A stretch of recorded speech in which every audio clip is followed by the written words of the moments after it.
¿Qué le pareció a usted esa gestión? A mí lo que me parece es que si estamos de acuerdo en que es la mayor catástrofe natural de la historia de España, hay que declarar la emergencia nacional y hacerse cargo de ella quien tiene que hacerse cargo de ella, que es el gobierno. Todavía tenemos en la retina la farsa que intentó montar el 11M, ¿no? Nos hace recordar a los españoles quién fue el gran farsante de la historia y de la democracia, que fue él en el peor acontecimiento que tuvimos que vivir, que fue un 11M, y yo lo tengo por un desahogado, de verdad. Y tenemos al tipo inmaculado judicialmente después de toda la trayectoria. Que vaya, yo creo que el mayor diagnóstico de que en este país no funciona la justicia es que este señor esté libre, ¿no? Porque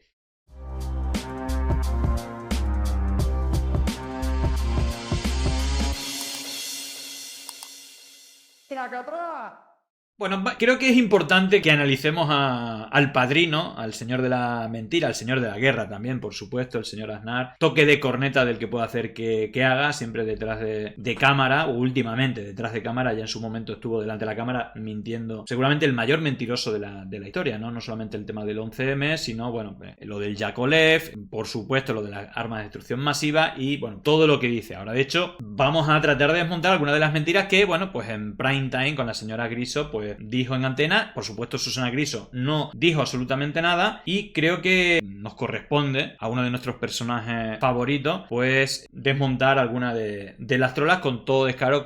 Fijaros, es que es en el mundo en el que vivimos, ¿no? Y aparte él no deja de ser un poco el germen, ¿no? El capo, el padrino, el padre político, ¿no? Con Esperanza Aguirre de madrina o de madre, ¿no? Como dice la canción que arranca, pues digamos los padres de la piara, ¿no? Que tenemos ahora de políticos que usan la mentira, ¿no? Y la provocación como principal herramienta. Ayuso, Cayetana, Abascal, en su momento Rivera, Toni Cantó, Girauta, bueno, todos estos personajes, ¿no? Que conforman un espacio bastante sólido, han trabajado en fundaciones de Atlas Network o tienen esa conexión, o en medios de comunicación pues financiados muchas veces incluso con el dinero B del Partido Popular. Entonces, bueno, pues es importante que alguien le desmonte, ya que la Susana Griso pues no hace absolutamente nada. Así que vamos a coger 3 fragmentos simplemente para ver la catadura moral de este tipo, que yo creo que no nos equivocamos si decimos, creo que hay bastante consenso, que es el peor presidente de la historia, por lo menos de la democracia desde que volvió después del franquismo. Bueno, vamos a escucharle. Preguntas sobre la Dana. Fijaros cómo termina el speech porque es brutal. ¿Debería Mazón dimitir por la gestión de la Dana?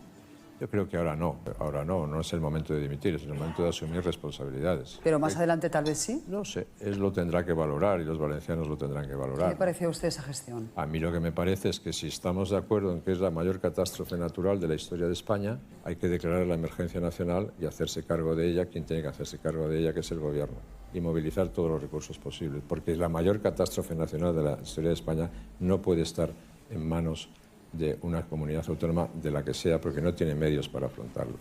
Ahora, si lo que se decide es, mire usted, a mí me interesa hacer responsables políticos de la Dana a estos señores del Partido Popular en Valencia, pues es una política. Pero el propio Mazón se resistía a pedir esa declaración de emergencia nacional. Yo creo que la pidió varias veces y se la negó. Espectacular. Yo creo, no afirma, dice, yo creo que la pidió varias veces y se le negó. Eso es totalmente mentira. Una política. Pero el propio Mazón se resistía a pedir esa declaración de emergencia nacional. Yo creo que la pidió varias veces y se la negó. A tomar morcilla. Yo creo que la pidió varias veces y se la negó. Es totalmente falso. Él se resistió y tenemos, bueno, varios elementos, ¿no? De sospecha por qué se resistió a soltarlo.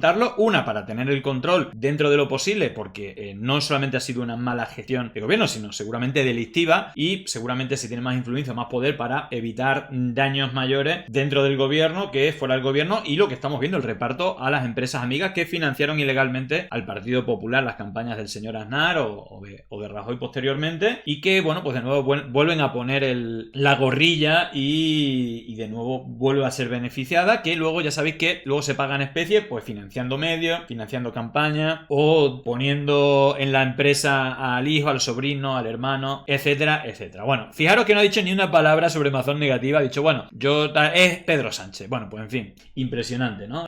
Cómo se cambia la realidad. Él lo pidió varias veces, no le dejaron. Bueno, él puede pedir la alerta nacional, no la pidió nunca y seguramente para poder protegerse y beneficiar a sus amigos. Bueno, esa es la primera mentira. Vamos con la segunda mentira, que es espectacular. Fijaros porque precisamente, bueno, una de las retóricas, ¿no? De la derecha, lo privado es mucho mejor, aquí hay demasiado empleado público, y la bonanza económica y de datos históricos. Ya sabéis que esto es un poco engañoso, aquí somos muy críticos, ¿no? Con muchas medidas del gobierno, sobre todo las destinadas a vivienda, entre otras cosas. poderosa, también muy resistente, ¿no?, a las políticas o las proposiciones de izquierda de sus socios de gobierno, con la subida de salario mínimo, con medidas sociales, o bueno, siempre es un freno de mano echado el PSOE, pero a veces se van consiguiendo, y lo que es indudable son las cifras económicas, como pues ya estamos en datos anteriores a la gran crisis digamos del 2008, 2009, etcétera, y bueno, pues tenemos más empleados que nunca en la historia, estamos en unas cifras, pues son las mejores de los últimos 17 años, digamos, desde el punto de vista del empleo, desempleo, etc, ¿no? Y bueno, cada vez hay menos precariedad. Y fijaros el argumento de Aznar, y es como, no, esto es porque esto es empleo público, y lo dice cuando, según la EPA, en todo el año, el 2024, el sector privado fue el responsable del 97% de los empleos creados, y el empleo público tuvo la primera caída desde el 2016, con una reducción de 2.100 personas. Pero los buenos datos de este, bueno, que ya van varios consecutivos, pues según el señor Aznar, aunque no tenga nada que ver con la realidad, pues porque se está creando mucho empleo público, cosa que es totalmente falsa, ¿no? Y aparte, no estamos años luz de los países más civilizados, más desarrollados económicamente, que son los del norte de Europa. Estamos años luz tanto de pagar impuestos como de empleados públicos, ¿no? España sigue siendo un país atractivo para la inversión, no tan atractivo como debería ser, pero más atractivo que otros países en este momento, y por lo tanto eso justifica cierto crecimiento, más el gasto público. El gasto público genera muchos empleos en España. Entonces, eso está muy bien. Sí, porque una buena parte, digamos, de este crecimiento del empleo que refleja la EPA se debe al empleo público. Se debe sustancialmente al empleo público, ¿no? Y eso no es una buena noticia, porque eso significa... No es una buena noticia. Esto se debe especialmente por el aumento del empleo público, cosa que es falsa precisamente. Cayó el empleo público 2.100 personas y, obviamente, pues casi todo viene del empleo, del ámbito privado, que, como sabéis, aparte, pero estas cosas siempre las omiten, ¿no? Las empresas energéticas, la banca, están haciendo ganancias récord, incluso en épocas, ya lo hacían incluso durante la pandemia, y lo siguen haciendo, y aquí no pasa nada. Todavía hay sectores que critican, ¿no?, que se le pongan impuestos precisamente a estos tipos que luego llevan el dinero a paraísos fiscales o que hacen ingeniería fiscal, y que no llega precisamente, bueno, a la gente que puede gastar en la panadería del barrio, a la tienda del barrio, que es realmente lo que mueve la economía circular. Cuanto más de redistribución por abajo haya, pues menos dinero se escapa a esos paraísos fiscales, o a comprar un yate nuevo, o yo que sé, un avión particular, o yo que sé. Es decir, al final eso es dinero que no mueve la economía real, y realmente todo lo que sea distribución entre la población, pues mejora la economía de todos, ¿no? Menos de los que evaden dinero fuera de todo. Pero bueno, pues nada, aquí cada uno dice lo que quiere, independientemente de que sea realidad. Que el gasto público sigue creciendo en España, y que por lo tanto las obligaciones para los españoles, vía impuestos o vía endeudamiento, pues aumentan, ¿no? España sigue siendo un... Fijaros, ¿no? Aquí las gráficas del empleo privado y ocupados del sector público, esto de aquí abajo, y empleados del sector privado, ¿no? Y bueno, pues es que es tremendo. Fijaros aquí la caída, ¿no? De ahí el sector público, fijaros que hay menos. Fijaros, ¿no? Y bueno, no sé si qué importante, pero fijaros aquí cómo hubo un aumento precisamente en el 2020 con todo el tema de... Obviamente, si no hubiera estado el Estado y esas medidas como los ERTE, etcétera, la mayoría de las empresas privadas se hubieran ido a la mierda, como hubo una caída brusca, pero fijaros cómo luego ha ido creciendo, y ya 2024, es decir, el año en el que se está haciendo la valoración, todo el incremento es del sector privado, y ahí veis la caída del sector público. Entonces, pues argumentos de mierda, mentiros. Es decir, al final da igual la realidad, tú cuentas tu rollo, que es lo que hace el señor Aznar. Aparte, él, que se mueve en el mundo de los think tanks, ¿no? Aparte de tener dos, FAES y el Instituto Atlántico de Gobierno, lo que hacen es darle narrativas a los políticos que promocionan para esa batalla cultural, y que, bueno, que no hay que pagar impuestos, el Estado tiene que desaparecer. Bueno, ya sabéis un poco lo que repite Milei, pero que no se ajusta a la realidad. Bueno, y vamos con el remate final. Ahí, bueno, Susana Griso, ya sabéis que muchas veces tiene que aparentar como neutralidad, y ahí le mando un mensaje de, bueno, lo más a la izquierda que tiene en su programa, que bueno, Susana Díaz, como colaboradora habitual, le lanza supuestamente un dardo envenenado, y atención a la respuesta. Tiene que ver con el tema del 11M. Estoy en tiempo de descuento, pero sí que quería que una última reflexión por parte de Susana Díaz, que... Una lástima, porque ojalá, ¿no?, y me hicieran siempre entrevistas como la que me hace. Pero bueno, la parte final de la entrevista, el último momento, bueno, pues un supuesto dardo que viene desde su colaboradora de izquierda, Susana Díaz. Bueno, pues se quejaba de cuando usted dijo eso de que Sánchez era un gran farsante, y bueno, pues digamos que le devolvió a Susana Díaz entonces el cumplido. Escuche. Todavía tenemos en la retina la farsa que intentó montar el 11M, ¿no? Nos hace recordar a los españoles quién fue el gran farsante de la historia y de la democracia, que fue en el peor acontecimiento que tuvimos que vivir, que fue un 11M, y yo lo tengo por un desahogado, de verdad. Yo no tengo ningún comentario que hacer, sino simplemente decir que estoy muy orgulloso que el gobierno que había entonces cumpliese con sus obligaciones, garantizase la celebración de las elecciones libremente, garantizase el proceso electoral con toda limpieza y atendiese a todas las víctimas. Evidentemente se pueden cometer errores o no se pueden cometer errores, pero lo que no hizo ese gobierno ni hará ningún, y espero que no lo haga más gobiernos en España, es pactar con aquellos que quieren destruir el país. Bueno, no sé si refiere a Bildu o al independentismo catalán vasco. Ya sabéis que las mayores concesiones de la historia, por ejemplo con Cataluña, fue a través del Majestic, ¿no? El acuerdo con los Pujol. Casi todas las concesiones o las mayores concesiones de autonomía fueron de él. Ahora las critican, ¿no? Ese tipo de pacto. Y bueno, si se refiere ahora, ya sabéis que usa ETA, ¿no? El independentismo vasco, bueno, lo de ETA, a cualquier partido independentista, bueno, pues lo relacionan con ETA, o al gobierno, ¿no? El propio gobierno, o al PSOE, o todo lo que está a la izquierda del PSOE, les llaman etarras, que pactan con los etarras, tal. Bueno, ETA primero no existe. El gobierno de Zapatero pues llegó al acuerdo finalmente para que desapareciera la banda armada terrorista, con la cual estamos en contra. Espero todos los que me escucháis, yo desde luego estoy totalmente en contra, y quien más se beneficia y quien más necesita, y esto es comprobado, de hecho ahora lo vamos a recordar, este partido que le llamaba el señor Aznar Movimiento de Liberación Vasco. Y no solamente eso, sino que fue el que trajo a cárceles vascas al mayor número de presos de ETA, cosa que a mí personalmente no me parece mal, me parece bien, porque digamos la legislación internacional, los derechos humanos debería ser igual en todas partes, y obviamente que un preso esté lejos, pues a quien más perjudica son a sus familiares a la hora de visitarlos, y en nada mejora. La venganza no puede ser con personas inocentes, no puede ser con los familiares, y eso sí que, bueno, pues no me parece mal, pero es grave, o me parece el cinismo de esta gente culpando a los otros de lo que ellos son los tan número uno en el ranking de negociación, de dar concesiones a las comunidades autónomas, concretamente a Euskadi y a Navarra también, y a Cataluña, pero es su arma arrojadiza contra el otro cuando ellos son los campeones de todo este tipo de cosas, ¿no? El que decía Movimiento de Liberación Vasco. Así que bueno, pues la retórica de siempre. Bueno, he traído algunos recuerdos justamente para pintarle la cara a este tipejo. Uno de ellos es que hicieron todo bien, ¿no? Hicieron todo bien, bueno, empezando por el tema del 11M, recordar que ya en las primeras horas se encontró una Renault Kangoo donde había varias pruebas. Una de ellas es rastros de explosivos que no coincidía con los de ETA, y una cinta de Corán.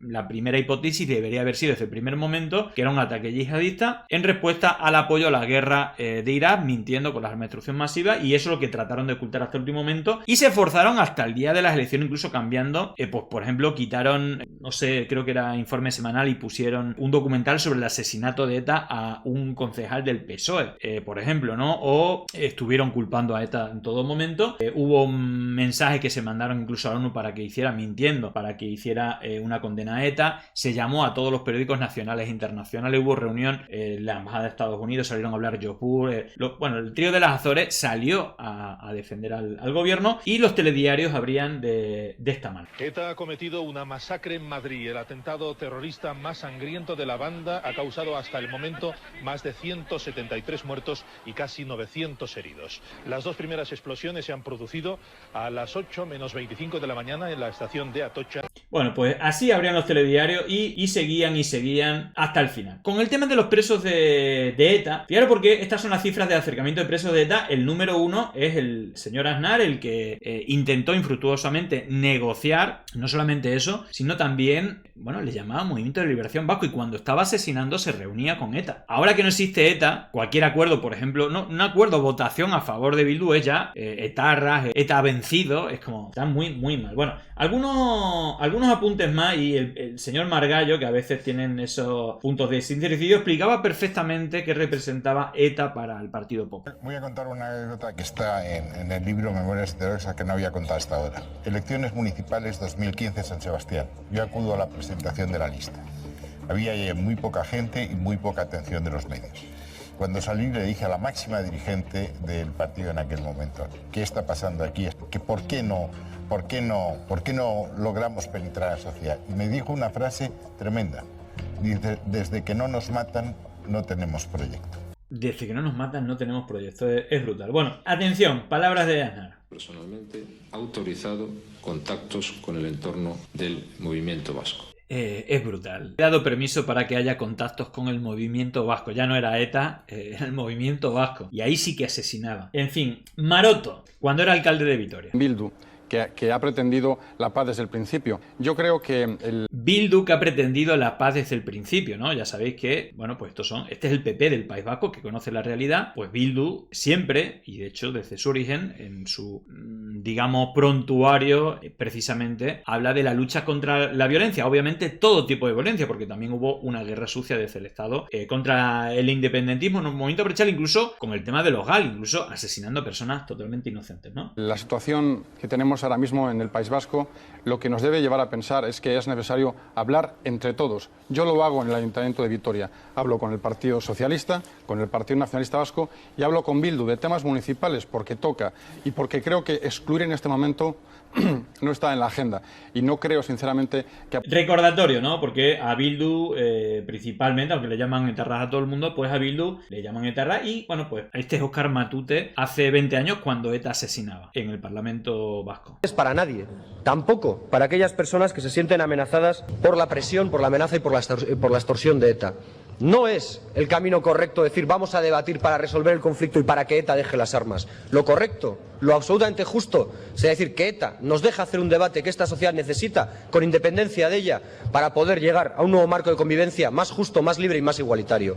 Porque también, y no queremos olvidarlo, uno de los factores que oprime y que hace que esta sociedad no sea tan libre, tan justa y tan igualitaria es la violencia de ETA. Y para abordar este debate lo podemos hacer de varias maneras. Desde Ezker Batua lo hemos dicho con mucha claridad y en muchas ocasiones. Lo hacemos desde una perspectiva federalista y lo hacemos desde una perspectiva negociadora. No queremos confrontar, no deseamos confrontar con el Estado español nada.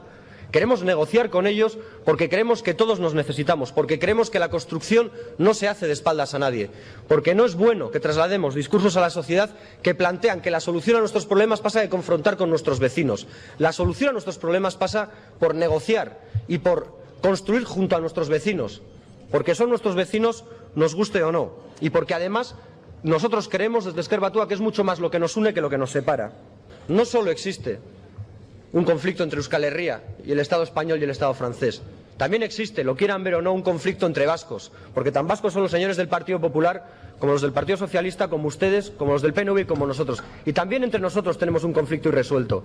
No vale de nada cuando nos interesa mirar al conflicto que Euskadi o Euskal Herria pueda tener con el Estado francés y el Estado español si no somos capaces de ver que entre nosotros también tenemos un conflicto. Y es un conflicto que no se resuelve con viejas retóricas sobre la identidad que debe primar sobre otras, sino sobre la posible combinación de identidades, sobre la posible creación de marcos de convivencia plurales donde todas las identidades sean respetadas.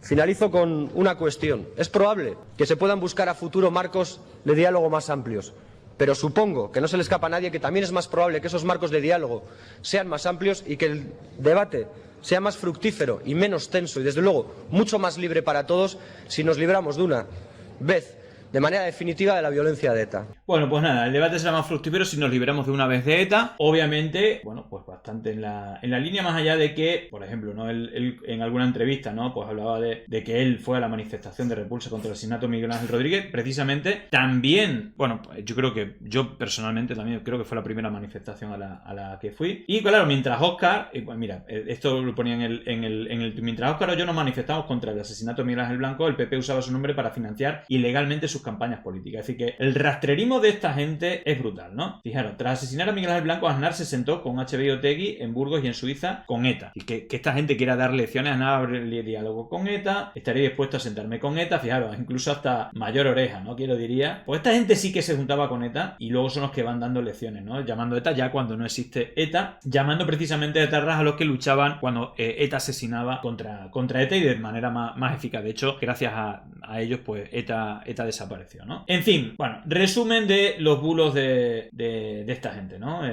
Por aquí hicieron un reportaje a los 15 años, tremendo lo de esta gente. Hoy el jefe de los CEDAX, aquel 11 de marzo, cuenta cómo a las 3 de la tarde ya sabían que el atentado era yihadista. Sánchez Manzano revela en una entrevista en El País que desde el gobierno de Aznar le pidieron que asumiera la mentira de que el explosivo encontrado era titadine para sostener así su tesis sobre la autoría de ETA. Y el gobierno de Aznar presionó al jefe de los TEDx para que mintiera, para que dijera que el material explosivo encontrado en los trenes era el que habitualmente usaba ETA. Lo cuenta hoy en una entrevista en El País. A las 3 de la tarde de ese mismo 11 de marzo, su unidad ya tenía claro que la autoría del atentado era yihadista. Desde el primer momento el gobierno de Aznar culpó a ETA de la matanza del 11 de marzo. Y el Ministerio del Interior no tiene ninguna duda que el responsable de este atentado es la banda terrorista ETA. Sin embargo, la policía tenía evidencias desde primera hora de que podía tratarse de un atentado yihadista. Y a mediodía, según reconoce a El País, el entonces jefe de los TEDx ya lo sabía con casi total seguridad la cúpula de la policía. A las 3 de la tarde del mismo día 11, en ese momento se inspeccionaba la furgoneta Kangoo, utilizada por los terroristas, y se incautaron restos de goma seco y unos detonadores. Eso destrozaba la teoría del gobierno que hablaba de titadine, el explosivo habitual de ETA, a pesar de lo cual Ángel Acebes insistía a las 8 de la tarde. Esta es la prioridad en la investigación. A esa hora el gobierno ya había maniobrado para afianzar la teoría de ETA en todo el mundo. A las 5:35 el gobierno de Aznar ya había remitido a las embajadas y a los organismos internacionales un telegrama en el que adjudicaba explícitamente la autoría del atentado a ETA. Una postura con la que martillearon hasta pocas horas antes de que abriesen las urnas. Desde luego no nos debería de causar ninguna sorpresa que fueran los criminales y los asesinos de la banda terrorista ETA. Ni siquiera la derrota electoral frenó las presiones del entorno de Aznar. Asegura Sánchez Manzano que a él le contactaron pocos días antes de declarar en la comisión de investigación sobre el atentado, que querían usar a la policía para tapar sus mentiras. Instancias superiores del gobierno Aznar me pidieron que asumiera que los TEDx habían utilizado la palabra titadine como el explosivo usado en los atentados del 11M, el que usaba habitualmente ETA. Me negué rotundamente. Una mentira que aún hoy sostienen algunos. Bueno, en fin, es brutal. Bueno, fijaos porque la mafia del señor Aznar fue espectacular, pero en todos los ámbitos, sobre todo en el tema de los medios de comunicación, donde Miguel Ángel Rodríguez, ya sabéis que era su mano derecha, incluso amenazaba ya a periodistas, ¿no? Incluso en la compra, ¿no? Cuando Antena 3 quería comprar, no sé si era el grupo Prisa quería comprar Antena 3, bueno, uno de estos movimientos donde hubo amenazas de todo tipo para que, bueno, pues se retirasen, ¿no? Y al final pues fueran por el lado que quisiera. Y luego, fijaros, ¿no? Por ejemplo, a este señor que era el número 1 de la radio, también se lo quitaron del medio, no ha vuelto a tener programa desde que denunció la mafia de Caja Madrid, del señor Aznar, y todos los chanchullos que tenían, pues no volvió a aparecer, ¿no? Hablar del contrato de Figo, cómo el Real Madrid le quita a Figo al Barcelona a través de un tipo impresentable como es su presidente Miguel Blesa. Pero el contrato de Figo lo avala Florentino Pérez, el de Figo y el de Zidane, ¿no? Con su dinero, ¿no? Florentino Pérez con su dinero no avala absolutamente nada. El contrato de Figo lo avala Caja Madrid, creando una empresa fantasma con un capital social de 500.000 pesetas para dar al día siguiente 12.000 millones. Es decir, eso con la presidencia de un impresentable Miguel Blesa que había recibido las instituciones pertinentes. Y entonces, bueno, voy atajando todo esto y en un momento determinado Miguel García Durán con el señor Pérez Arrucía me dice, bueno, ¿y cuánto cuesta que mires para otro lado? Bueno, pues José María García no se cayó y José María Aznar no se quedó quieto. Lo primero es que esta entrevista no salió nunca al aire con Quintero, ¿no? Que en paz descanse. Y luego pues se lo cargaron cuando siguió hablando, ¿no? Hay un documental, no sé si en Netflix y tal, que lo vi, la verdad es espectacular y que cuenta, pues por ejemplo, el auténtico atraco que hubo con las 4 torres, ¿no?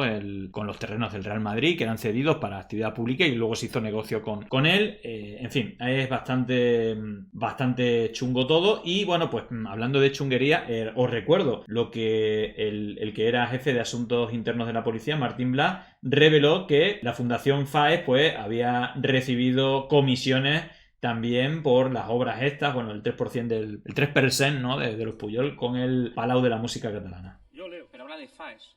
Yo leo. De las posibles irregularidades denunciadas destaca la presunta exigencia de comisiones por todas las actividades contratadas por el Palau de la Música, extremo que no ha podido ser confirmado en el examen de la documentación llevada a cabo por estos peritos, y la circunstancia de que la Fundación FAES obtuvo una comisión de más de 1.800.000 euros por las obras del Petit Palau. No opino ni nada, o sea, leo lo que pone aquí, que además le recoge el diario. Yo leo. Pero habla de FAES. Yo leo. Yo leo, pues nada, ahí está, y luego pues una foto para el recuerdo. Aquí hay una cuestión que le pasa lo mismo a Esperanza Aguirre. Todo su entorno está totalmente corrupto, pero ellos por lo que sea terminan salvándose, ¿no? El único que se libró de la corrupción fue el fotógrafo, bueno, y el señor Aznar. ¿Qué tendrá, no? Aparte con el señor Florentino Pérez hay una imagen brutal, ¿no? En un gol en último minuto en una final de la Champions, con Rajoy al lado, el señor Florentino Pérez, y se va a la esquina, arriba, la persona que está más lejos del palco era Aznar, y se va, lo abraza a él, se vuelve a sentar, ni mira a Rajoy, que en su momento era presidente del gobierno. Evidentemente hay algo más que relación de amistad y de poder. Bueno, por acabar con un par de noticias del Partido Popular. Bueno, pues el alcalde socialista de Matarrubia, que recibió una paliza, renuncia al cargo y el PP recupera la alcaldía. En fin, son sus costumbres y hay que respetarla. Y bueno, el bochorno con el tema de... Esta es la última, lo hemos estado siguiendo, por ahí podéis ver el bochorno con el tema de aprobar la regularización de las pensiones, las ayudas a la DANA, también las ayudas al transporte público. Pues votaron en contra diciendo no sé qué de un palacio del PNV, que esto era una vergüenza, o no sé qué de la subida del IVA, cuando era totalmente falso, no existía nada de eso, y obviamente quedó un ridículo total. Y bueno, pues al final dicen esto. Pues bien, respecto a lo primero, empezaré por lo más importante. Votaremos en conciencia en favor de los pensionistas de Valencia y de los usuarios del transporte público.